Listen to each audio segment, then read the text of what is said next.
అయితే గత 2 రోజుల నుంచి ఇదే ఇష్యూ మీద న్యాయ పోరాటం చేస్తున్నాము, మాకు న్యాయం చేయాలి ఎలానని అని చెప్పేసి వాళ్ళు కోరుకుంటున్నారు. వాళ్ళతో మాట్లాడిద్దాము. సార్ చెప్పండి, అంటే ఈరోజు ప్రవీణ్ మీ మధ్య లేరు, ఇప్పుడు మీరు జస్టిస్ కావాలి అంటూ మాట్లాడుతున్నారు, ఏం చెప్తారు? ఈ విషయంలో అయితే చాలామంది విశ్వాసులు బాధపడే రోజు ఈరోజు. ఎందుకంటే నేను లాస్ట్ మంత్ బ్రదర్ యొక్క వాక్యాన్ని నేను విన్నాను. మా ఏరియాకి వచ్చాడు. అక్కడ అన్నగారు చెప్పిన ఫస్ట్ మాట ఏంటంటే, రాత్రి 12 గంటలకి నాకు ఒక ఫోన్ కాల్ వచ్చింది, నేను నిన్ను చంపుతాను అని కూడా చెప్పాడు. అయితే నేనేమన్నా అంటే, నువ్వు వచ్చే ముందుగా నాకు ఫోన్ చేసి వచ్చేయి అని చెప్పేసి అందరినీ నవ్విస్తూ ఆ మాట కూడా చెప్పడం జరిగింది. జస్ట్ 1 మంత్ కూడా కాలేదు అది జరిగి కూడా. కానీ ఈ విషయం నేను యూట్యూబ్లో చూసినప్పుడు నా కళ్ళలో నీళ్ళు కూడా తిరిగాయి. ఎందుకంటే లాస్ట్ మంత్ అన్న నేను చూశాను కూడా. దేవుడు చెప్పింది ఏంటంటే, తోడేళ్ల మధ్యకు గొర్రె పిల్లలను పంపినట్టు నేను మిమ్మల్ని పంపుతున్నాను అనే మాట యేసుక్రీస్తు కూడా చెప్పాడు. గొర్రె పిల్లల యొక్క స్వభావం ఏంటి, తోడేళ్ల యొక్క స్వభావం ఏంటి అనేది కూడా మనకు అందరికీ తెలిసిన విషయమే. ఇప్పుడు అన్నగారిని ఆ విధంగా చేయడం అనేది తప్పు. డిబేట్ పరంగా ఏదైనా మాట అనేది వాళ్ళు అంటారు, వీళ్ళు అంటారు. కానీ కొంతమంది నెగిటివ్ కూడా కామెంట్ చేస్తూ ఉన్నారు. ఆయన తాగుబోతు కాదు, తిరిగిపోతు కాదు, తిండిపోతు కాదు, వ్యభిచారి కాదు. ఆయన పట్ల కొంతమంది అన్నదాయ పిల్లలు కూడా పోషింపబడుతూ ఉన్నారు. సో అలాంటి మంచి వ్యక్తిని పట్టుకొని ఈ విధంగా ట్రోల్స్ చేయడం కూడా కరెక్ట్ కాదు. సరే, అంటే ఇప్పుడు ఫైనల్లీ న్యాయం ఏం కోరుకుంటారు? ఇప్పటికీ కూడా తను ఎలా చనిపోయారు అనేది కూడా ఇంకా సస్పెక్టివ్గా మిగిలింది, ఏం చెప్తారు? ఈ విషయంలో అయితే నిజంగా మా క్రైస్తవ సంఘాల తరఫున మంచిగా యొక్క డెత్ మిస్టేక్ మంచిగా న్యాయంగా కావాలి. ఎందుకంటే ఆయన చిన్న వ్యక్తి కాదు, 2 రాష్ట్రాలకు కూడా చాలామందికి తెలుసు. కాబట్టి ఆయన విషయంలో మంచి జరగాలని కోరుకుంటున్నాను. చూసినాం కదా, జస్టిస్ కావాలి, ప్రవీణ్ పగడాల మృతి వెనుక ఉన్నటువంటి నిజాలన్నీ కూడా బయటికి రావాలి అంటూ తమ ప్లగార్డ్స్ పట్టుకొని మరి నిరసన వ్యక్తం చేస్తున్నారు. వాళ్ళతో మాట్లాడించే ప్రయత్నం చేద్దాము. గత 2 రోజుల నుంచి బిగ్ టీవీ ప్రవీణ్ పగడాల గురించి ఎక్స్క్లూజివ్గా తనకి అసలు ఏం జరిగింది ఏంటి అన్న విషయాలని క్రైస్తవ సోదరులు అందరూ మాట్లాడడానికి ఒక వేదికగా బిగ్ టీవీ అవకాశాన్ని కల్పించింది. వాళ్ళతో మాట్లాడిద్దాం. చెప్పండి బ్రదర్, ఇప్పటికే భారీ ఎత్తున ఇక్కడికి చేరుకొని మీరంతా కూడా నివాళులు అర్పిస్తున్నారు, ఏం చెప్తున్నారు? ప్రవీణ్ పగడాల రోడ్ యాక్సిడెంట్ అని గవర్నమెంట్ అంటుంది. రోడ్ యాక్సిడెంట్ కాదు, 2 సీసీ ఫుటేజ్లు ఏమో చూపించారు. కొవ్వూరు దగ్గర ఒకటి, టోల్ ప్లాజా దగ్గర ఒకటి. ఆయన చాలా అప్పటికే భయంలో ఉన్నాడు. బండి టర్నింగ్ చేసేటప్పుడు కూడా చాలా భయంగా టర్నింగ్ చేస్తుంది. అంతకుముందే ఏదైనా దాడి జరిగిందా, లేకుంటే తర్వాత కింద పడిన తర్వాత ఎవరైనా దాడి చేసిరా అనేది ప్రాపర్ ఇన్వెస్టిగేషన్ చేయాలి, ఖచ్చితమైన న్యాయం చేయాలి. బిగ్ టీవీకి స్పెషల్ థ్యాంక్ యూ. ఎందుకంటే మొన్న నుంచి 24 అవర్స్ బాధితుల తరపున ప్రచారం చేస్తారు. ఈ మిగతా ఏ మీడియా కానీ ప్రచారం చేయట్లేదు. ఇంకా మిగతా మీడియా ఏం చేస్తారు, ప్రవీణ్ ఆంటీ, కుమారి ఆంటీ వంటకాలు చేస్తే అవన్నీ 24 అవర్స్ లైవ్ ఇస్తారు. ఇక్కడ ప్రవీణ్ పగడాల అనే వ్యక్తి ఇంచుమించు క్రిస్టియన్ సమాజంలో అందరికీ తెలిసిన వ్యక్తి. అలాంటి వ్యక్తికి కనీసం ఒక మెయిన్ స్ట్రీమ్ మీడియా రావడం లేదంటే ఇక మెయిన్ స్ట్రీమ్ మీడియా చనిపోయిందని భావించాలా? అసలు ఏంది? సార్ చెప్పండి సార్, ప్రవీణ్ పగడాలని ఈరోజు మీ అందరి మధ్య లేకపోయినా ఒక కుటుంబ సభ్యుని మిస్ అయ్యాము అని చెప్పేసి ఆ బాధ ఉంది. ఒకటి మేడం, ఇది క్రైస్తవ ప్రపంచానికి తీరని లోటు. ఒక మంచి దైవజనుని కోల్పోయిన మేము క్రైస్తవ లోకంలో నుంచి. ఇది ప్రభుత్వాలు, ఇక్కడ తెలంగాణ ప్రభుత్వం కానీ, ఆంధ్రప్రదేశ్ ప్రభుత్వం కానీ, భారతదేశ ప్రభుత్వం సమస్తం కూడా ఒక విషయాన్ని ఆలోచించాలి. గవర్నమెంట్ ఆలోచించాలి ఏంటంటే, ఒక మనిషిని చంపేటువంటి హక్కు ఒక మనిషికి అనేటువంటిది ఉండదు. ఒక మనిషిగా చూడమని చెప్పిండు ప్రవీణ్ కుమార్ గారు. అతడు హిందువు అయినా, క్రైస్తవుడైనా, ముస్లిం అయినా కూడా మనిషిని మనిషిగా చూడాలి. మనిషిని మనిషిగా చూడమని చెప్పిన మనిషిని చంపిందంటే అతను ఎటువంటి నేచర్ కలిగినటువంటి వాడు. ఒకటి, వారు దేన్ని దృష్టిలో పెట్టుకొని ప్రవీణ్ పగడాల గారిని హత్య చేశారు? వాళ్ళ మైండ్లో ఏముంది? వాళ్ళు ఏం మెసేజ్ ఇస్తున్నారు?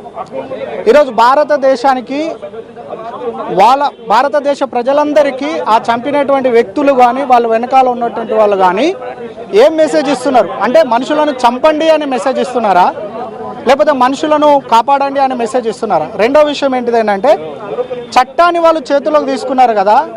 గవర్నమెంట్ చేతిలో ఉన్నటువంటి చట్టం అంటే ఏ మతాన్ని ద్వేషించినా, లేకపోతే ఏ విధమైన మాటలు వాళ్ళకు నొప్పించే మాటలు మాట్లాడినా వాళ్ళు కేసు వేయాలి, అరెస్ట్ చేయాలి, జైల్లో పెట్టాలి.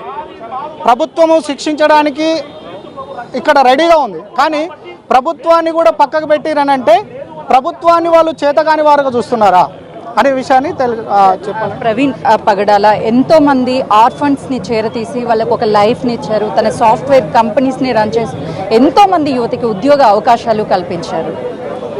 నేను ఆయన చేసే మేలుల గురించి నేను దాదాపు నాకు తెలియదు, కానీ నేను వీడియో ద్వారా ఆయన గురించి విన్నది ఏంటంటే ఆయన మాట్లాడిన మాటల్లో ఒక దేవుని కొరకు నిలబడే ఒక నిజమైన దైవజనుడు, ఒక నిజమైన ఆయన ఒక దేశం కోసం చనిపోయే వ్యక్తులలో ఏ విధంగా వీరమరణం అంటారో ఇతడు నిజమైన దేవుని కొరకు ఒక వీరమరణం పొందిన ఒక వీర దైవజనుడు అని నేను చెప్తాను ఇతని కొరకు.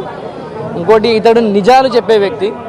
నిజాలు చెప్పినందుకు ఈయనని ఈ విధంగా హింసించారు కాబట్టి ఇలా నిజాలు చెప్పేవాళ్ళు ఇంకా అనేక మంది బయటకు వస్తారు. ఎంతమందిని మీరు చంపగలుగుతారు? నిజాలు చెప్పేవాళ్ళు నిజాన్ని మాత్రం దాచలేరు కదా. అబద్ధం ఎప్పుడైనా అబద్ధమే. అబద్ధాన్ని నిజం చేయడం, నిరూపించడం అది అసాధ్యం. కాబట్టి ఈయన నిజాలు చెప్పి నిజం కొరకు చనిపోయాడు, సత్యం కొరకు చనిపోయాడు.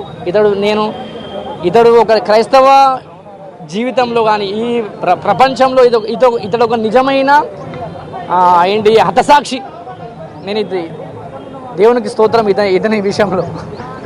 ప్రవీణ్ పగడాల చనిపోలేదు, మా అందరిలో ఇంకా బతికే ఉన్నాడు, జస్టిస్ కావాలి అని చెప్పేసి వాళ్ళంతా కోరుకుంటున్నారు. చెప్పండి, ఈ ప్లగార్డ్స్తో మీరు ఒకవైపు అక్కడ ఏం జరిగింది అన్న సిచ్యువేషన్ కూడా ఎక్స్ప్లెయిన్ చేసే ప్రయత్నం చేస్తున్నారు. అసలు నిజాలు బయట పెట్టాలని ప్రయత్నాలు చేస్తున్నారు. ఏం చెప్తారు? అదే మేడం, ఒకసారి గమనించండి. మీరు అందరితో మీడియాతో పొద్దున్న నుంచి మేము అదే మాట్లాడుతున్నాం మేడం. ఒకసారి జ్ఞాపకం ఉంచుకోండి. బయట మీరు నిన్న నుంచి చూస్తున్నాను, బిగ్ టీవీ ఒకటి, సుమన్ టీవీ ఒకటి, ఇంకా బిగ్ టీవీ ఒకటే మేడం. బిగ్ టీవీకి ధన్యవాదాలు. ముందుగా బిగ్ టీవీకి ధన్యవాదాలు, కృతజ్ఞతలు అండి. మీరు యాక్సిడెంటా మర్డర్ అది అక్కడ స్పాట్లో ఎక్కడైతే ఎక్కడి నుంచి స్టార్ట్ అయిందో అక్కడి నుంచి కూడా బిగ్ టీవీ వాళ్ళు ముందున్నారండి. మీకు థ్యాంక్ యూ అండి. మా పక్షాన నిలబడినందుకు వందనాలు. ప్రతి అప్డేట్ ఇస్తున్నారండి. మేము బిగ్ టీవీ అంతకుముందు బిగ్ టీవీ మామూలుగా చూసేవాళ్ళం అండి. నిన్నటి నుంచి ఏ లైవ్ కూడా ఎవ్వరు కూడా ఇవ్వట్లేదు. నిన్న బిగ్ టీవీ ప్రతి ఒక్కరు కూడా బిగ్ టీవీలోనే వస్తుందని చెప్పి స్ప్రెడ్ చేస్తున్నారు లైవ్ మొత్తం. చాలా థ్యాంక్ యూ అండి, ధన్యవాదాలు. అండ్ ఇదేంటంటే ఇప్పుడు ఇది యాక్సిడెంట్ హత్య అనేది ఇప్పటి వరకు తేలలేదండి. డాక్టర్లు చెప్పలేదు, పోలీసులు చెప్పలేరు, మన ప్రజలచే ఎన్నుకోబడిన నాయకులు చెప్పలేదు ఇప్పటి వరకు. సో చిన్న లాజిక్ అండి. ఇప్పుడు యాక్సిడెంట్ అయిందో ఏదో అయిందో, ఇప్పుడు ఇంత టెక్నాలజీ ఉంది, ఇంతమంది డాక్టర్లు, పెద్ద డాక్టర్లు ఉన్నారు, ఏమంటారు రాజమండ్రి. సో అక్కడే దగ్గర పెద్ద నాయకులు, కూటమి ప్రభుత్వం ఉందండి. ఇంత పెద్ద ప్రభుత్వానికి ఇంత చిన్న యాక్సిడెంటే కదా. టోల్గేట్ దగ్గర బండి పోయిందని చెప్తున్నారు, యాక్సిడెంట్ అంటున్నారు, బండి కొట్టేసింది అంటున్నారు, యాక్సిడెంట్ కదా. యాక్సిడెంట్ ఎంతసేపు ఎన్ని రోజులని ఇంకా విచారణ తేలకుండా ఉంటుంది. ఇప్పుడు యాక్సిడెంట్ అనే దానికి మేము ఎగ్జాక్ట్లీ మీరు చెప్పినట్లుగా కూడా మీరు పెద్ద ఎత్తున కూడా క్రైస్తవ సోదరులంతా న్యాయం కావాలి అని నిరసనలు వ్యక్తం చేస్తున్నారు. చాలా ఈ విషయం కూడా ప్రభుత్వాల దృష్టికి తీసుకెళ్తున్నారు. వెంటనే పోస్ట్ మార్టం రిపోర్ట్ కానీ లేకపోతే సీసీ కెమెరాల రికార్డు కానీ ఇచ్చి బయట పెడితే అసలు ఏం జరిగిందన్న విషయాలు బయటకు వస్తాయి ఖచ్చితంగా. ఇప్పటికి కూడా ఏందండి, టోల్ గేట్ దగ్గరదే చూపెడుతున్నారు, కానీ టోల్ గేట్ కంటే ముందు జరిగింది. అతను బయలుదేరినప్పటి నుంచి ఇంతవరకు కెమెరాలన్నీ పోలీసుల ఆధీనంలో ఉంటాయి, ట్రాఫిక్ పోలీసు వాళ్ళ ఆధీనంలోనే ఉంటాయి. అండ్ ఇప్పుడు గవర్నమెంట్ ఏమంటారు, లీడ్లో ఉన్న గవర్నమెంట్ ఇప్పుడు తలుచుకుంటే ఒక క్షణం చాలు, ఒక నిమిషం చాలు బయట పెట్టాలంటే. సో దీనికోసం ఎందుకు చాలా లేట్గా అంటే ఒక 1 డే తర్వాత అందరు రెస్పాండ్ అయ్యారు. ఇప్పటికే డిప్యూటీ సీఎం గారు రెస్పాండ్ కాలేదు, నారా లోకేష్ గారు రెస్పాండ్ అయ్యారు, వంగలపూడి వనిత గారు హోం మంత్రి, సో హోమ్ మినిస్టర్. సో వాళ్ళు కూడా చాలా లేట్ ఇంత పబ్లిక్ అంటే అది కూడా పబ్లిక్ డిమాండ్ చేస్తే మీరు బిగ్ టీవీ వాళ్ళు చాలా హల్చల్ చేసి బ్రేకింగ్ న్యూస్ ఇచ్చి మీరు చాలా ప్రాముఖ్యంగా మీరు ముందు స్టెప్ వచ్చి మీరు చేశారు కాబట్టి వాళ్ళందరికి దిగి వచ్చారు. పెద్ద ఛానల్స్ ఎవ్వరు రాలే, పేర్లు చెప్పలేను కానీ పెద్ద ఛానల్స్ ఎవ్వరు రాలే. మీరు బిగ్ టీవీ వాళ్ళు వాళ్ళనే తప్పకుండా నమ్ముతున్నాం. సో మాకేంటంటే మాకు జస్టిస్ కావాలి, మాకు న్యాయం కావాలి.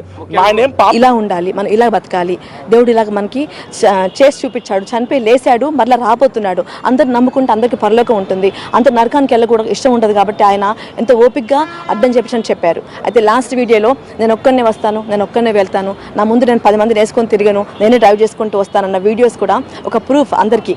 అతనికి అంటే అంటే మనోభావాలు దెబ్బతిన్న వాళ్ళు, ఆయన చెప్తున్న సత్యం పట్ల దెబ్బతిన్న వాళ్ళు ఆయన గురించి ఒక ప్లాన్డ్గా ఒక ప్రిపేర్ అయిపోయి వేటుగా ఎదురు చూసి ఆ మాటల ద్వారా క్యాష్ చేసుకునే లాస్ట్ వీడియోస్లో ఉన్నాయన్నమాట.